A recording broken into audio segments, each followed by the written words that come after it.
Ganito po. Hello mga kaways! Ako nga po pala si May at ngayong araw tuturuan ko kayo kung paano gumawa ng fabric conditioner. So syempre, bago ang lahat, papakita ko muna sa inyo ang aming fabric conditioner. Isa pa ditong bonus is talaga namang madali lang siyang gawin dahil meron na siyang kasamang instruction. So itong kit na to, kung ready na kayo, tara, timplahin na natin siya at gawin na natin siyang fabric conditioner. So yung advice ko, pinaka-importanting gawin pag magtitimpla po kayo ng fabric conditioner is kunin ninyo si instruction and basahin po muna mabuti bago mag-start. Kasi konti lang po yung components niya. And ito po yung instruction. Sobrang importante po natin siya na sundin. So, bago na siya talagang simulan, basahin po mabuti si instruction at sundin po siya. So, ayun, simulan na rin natin. So, according dito, step 1, magpakulo ng 5 litro ng tubig. Pagkakulo ng tubig, patayin ang apoy at ibuhos ang Fabcon Flakes. Halu-haluin ito sa loob ng 30 minutes. So, kung makikita nyo dito, kumukulo na yung tubig niya. So, papatayin ko na yung apoy. Ayan, patay na siya. As in, kumukulo pa siya, diba? So, pinatay na natin si apoy. Tapos, mag-ingat lang mga kaways ha, kasi mainit siya. Lapag muna natin. After nyan, ito na si Fabcon Flakes. Ibubuhos na natin siya. So, ayan. Kumukulo yung tubig. Natin yung apoy. Tapos, halu-haluin lang siya sa loob ng 30 minutes. For 30 minutes natin siyang hahaluin hanggang sa matunaw mabuti si Fabcon Flakes. So, ayun mga kaways, balikan natin to after 30 minutes. So, naka 15 minutes na yung lumipas. And papakita ko lang sa inyo yung, kung anong itsura niya. So, mapapansin niyo meron siyang parang yellowish sa ibabaw or parang yung buo-buo. So, ma-wax pa siya. Ibig sabihin, ito yung Fabcon Flakes na hindi pa natutunaw ng ayos. Ayan. So, meron pa tayo another 15 minutes. Tuloy-tuloy lang natin siya na haluin. Ayan, tuloy-tuloy lang. Tuloy-tuloy lang ang halo. Importante mga kaways na talagang tama yung pagtunaw natin ng Fabcon Flakes kasi makaka-apekto siya dun sa quality ng ating fabric conditioner. Proceed na tayo sa ating next step. According to our instruction, makalipas ang 30 minutes, ibuhos ang tinunaw na Fabcon Flakes sa timba na may 5 litro na bagong kulo na tubig. Halu-haluin ito hanggang sa lumamig. So, meron na tayong nakaready na timba dito, bagong kulo yung tubig niya, mga 5 to 10 minutes ago. Tapos, ito naman yung Fabcon Flakes na tinunaw. Ibubuhos lang natin siya dun sa may timba.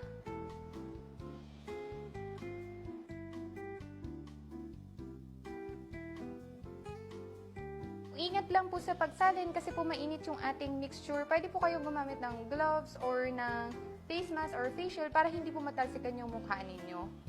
Tapos, kung mapapansin po ninyo is may mga bula-bula po or naging ma-foam po yung ating mixture. Pero don't worry kasi mawawala din po siya mamaya. So, habang pinapalamig natin yung ating mixture, according dito din sa instruction natin, step 3, habang pinapalamig, ibuhos ang colorant. Maglagay lang ng ayon sa gustong kulay. So, pwede nyo ibuhos lahat, pwede namang kalahati lang muna. So, depende sa preference ninyo. So, ito nga palang tinitimpla natin ngayon ay Sunrise. So, ayan. Medyo palamig na rin yung mixture natin. Kaya, pwede na tayo mag-proceed dun sa next step. So, pansin nyo din, nabawasan na yung foam niya habang pinapalamig yung ating mixture. And, mawawala din yan mamaya. So, prefer ko lang ng half lang. Kung gusto niyo mas matingkad, pwede niyong ibuhos lahat.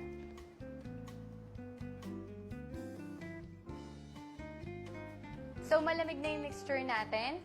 Ang next step na natin ay step number 4. Kapag malamig na ang mixture sa isang lagayan, ibuhos ang end cap at scent pouch at haluin ito hanggang sa mag-combine.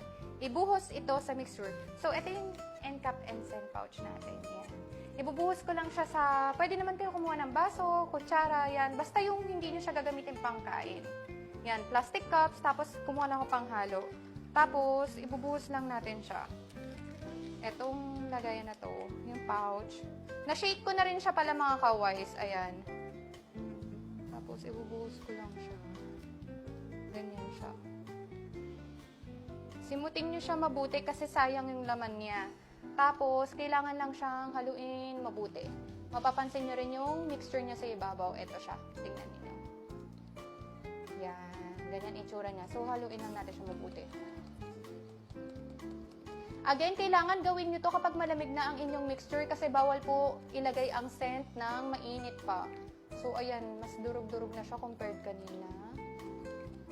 Haluin lang siya mabuti. Haluin mabuti.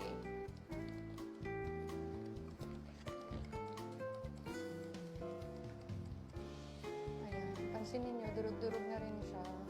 After nito, pag siguradong combined na siya, nahalo nyo na ng mabuti, pwede na natin siyang ibuhos sa ating mixture.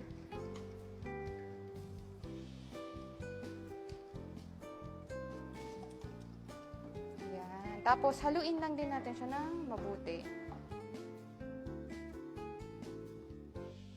So, dapat hindi ganun kabula ha, konti lang yung foam niya pag nagtitimpla kayo. Next naman natin ay si step 5. Sunod na ibuhos ang anti-foam at ito si anti-foam.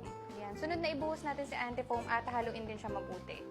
So, si anti-foam, ito yung nakakapagtanggal nung natitirang foam or bula na meron sa mixture. So, pansinin ninyo, ilalagay ko siya, tapos mawawala na siya, hindi na siya magiging mabula. Simutin din natin yung mixture. Ayan. O, diba? Para siyang magic na wala na yung foam. Kaya kung mabula yung mixture ninyo, ibig sabihin po na sobrahan nyo siya sa halo, na-agitate siya, kaya sobrang dami na ng foam. So, maganda talaga na sinusunod natin mabuti si instruction. Ayan. Mula ng kinis na niya, ang ganda na. Ayan. Ang next step na ay takpan ang mixture at i-rest ng 5 to 7 days. Huwag galawin ang mixture habang nakarest. Again po, pag tinakpan natin to, yun na yung nilagay natin. Yung tinunong na Fabcon Flakes, colorant, tapos po yung end cap and scent pouch, and then yung anti-foam. Then after po nun, tatakpan na natin siya. Again po, pag tinakpan siya, pag sinabi po na huwag siyang gagalawin or huwag bubuksan, huwag haluin, hayaan lang po natin siya na nakarest for 5 to 7 days. So, ayun lang.